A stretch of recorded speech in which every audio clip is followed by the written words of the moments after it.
नमस्कार दोस्तों, मैं हूँ वेद। जब हमारे समाज में कोई भी मृत्यु होती है या कोई भी आदमी मरता है तो हम उसके 13 दिन की तेरहवीं करते हैं और 13वें दिन ब्राह्मण, गरीब और अन्य हमारे समाज एवं अन्य लोगों को भोजन कराते हैं। क्या आपने कभी सोचा है कि मरने के बाद 13 दिन की तेरहवीं क्यों होती है? क्यों 12 या 14 दिन की नहीं होती? तेरहवीं करने का मुख्य उद्देश्य क्या है और इसके महत्व क्या है? आज की इस वीडियो में हम सभी इसी के बारे में विस्तार में जानेंगे। आप लोग शुरू से अंत तक बने रहें। हम आपको इस वीडियो में मृत्यु के बाद होने वाले 13 दिन की पूरी कहानी सुनाएंगे और बताएंगे कि मृत्यु के बाद आत्मा का क्या होता है और हमारे पुराणों के अनुसार क्या बताया गया है। तो दोस्तों चलिए वीडियो को शुरू करते हैं। हमारे हिंदू धर्म में मृत्यु के बाद 13 दिनों तक चलने वाली तेरहवीं का एक गहरा आध्यात्मिक और धार्मिक महत्व है। इसे मृत्यु संस्कार के अंतिम भाग के रूप में देखा जाता है, जिसमें आत्मा की शुद्धि और पितरों की शांति के लिए विशेष अनुष्ठान किए जाते हैं। गरुड़ पुराण के अनुसार यह बताया गया है कि मरने के बाद हमारे शरीर से प्राणवायु निकल जाती है और हमारे शरीर से हमारी आत्मा भी निकल जाती है। गरुड़ पुराण के अनुसार यह भी बताया गया है कि जैसे ही हमारी मृत्यु होती है, हमारे शरीर से हमारी आत्मा बाहर निकल जाती है और ऐसा माना जाता है कि मरने के बाद हमारी आत्मा को यमदूतों द्वारा 24 घंटे के लिए यमलोक ले जाया जाता है। वहाँ पर हमारे पापों और पुण्यों को दिखाया जाता है जो हमने अपने पूरे जीवन में किया है। हमारे पाप और पुण्य को दिखाने के बाद हमारी आत्मा को यमराज के यमदूतों द्वारा हमारे परिजनों के पास छोड़ दिया जाता है। और ऐसा भी माना जाता है कि हमारी आत्मा हमारे परिजनों से बात करने की कोशिश करती है, लेकिन कोई भी बात परिजनों तक पहुंच नहीं पाती, क्योंकि आत्मा का कोई भी भौतिक स्वरूप नहीं होता और हमें पता है कि हमारा शरीर सिर्फ भौतिक चीजों को ही महसूस कर सकता है, उसे सुन सकता है।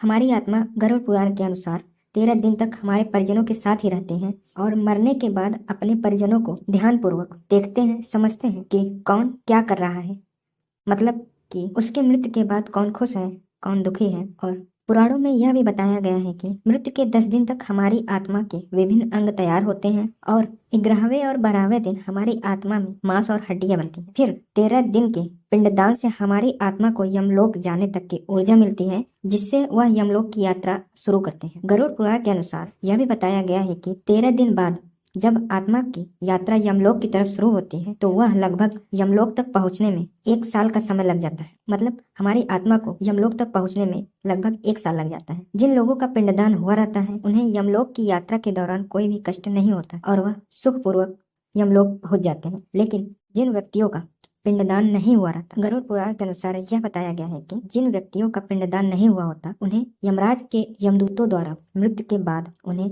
बहुत ही प्रताड़ित किया जाता है और उनकी आत्मा को बहुत ही कष्ट से भरे रास्तों से गुजरना पड़ता है और यमलोक की यात्रा करनी पड़ती है। उनकी यमलोक की यात्रा बहुत ही कष्ट और परेशानियों से भरी रहती है। और जैसा कि हमने पहले ही बताया, जिन व्यक्तियों की मृत्यु के बाद उनका पिंडदान हुआ रहता है उन्हें यमलोक तक पहुंचने में कोई भी परेशानी नहीं होती। उन्हें जो 13 दिन का पिंडदान किया गया है उसी पिंडदान से उन्हें ऊर्जा और शक्ति मिलती है यमलोक तक की यात्रा करने में, जिससे उनकी यात्रा अत्यधिक सरल हो जाती है। हमारे ग्रंथों में यह भी बताया गया है कि जिन व्यक्तियों का मरने के बाद पिंडदान नहीं होता है उनकी आत्मा पिशाच योनि में चली जाती है और कई सालों तक भटकती रहती है और उसके आत्मा को कोई भी शांति नहीं मिलती, ना ही उसे मोक्ष प्राप्त होता है। हमारे धर्म के अनुसार मृत्यु के 11वें दिन विशेष हवन और अनुष्ठान किए जाते हैं ताकि आत्मा को मृत्युलोक की ओर आगे बढ़ने में सहायता मिले। और 12वें दिन सभी पापों का प्रायश्चित कर आत्मा की गति के लिए प्रार्थना किया जाता है। इसके बाद ब्राह्मणों, गरीबों एवं रिश्तेदारों को 13वें दिन भोजन कराया जाता है। वैज्ञानिकों और मनोवैज्ञानिकों द्वारा 13वीं को दूसरे तरीके से देखा जाता है। उनके द्वारा यह माना जाता है कि मृत्यु के बाद जो 13वीं हम करते हैं उससे परिवार को शोक से उबरने और सामाजिक समर्थन प्राप्त करने के लिए किया जाता है। 13वीं करने से परिवार को भावनात्मक रूप से संभालने और सामान्य जीवन में लौटने में मदद मिलती है।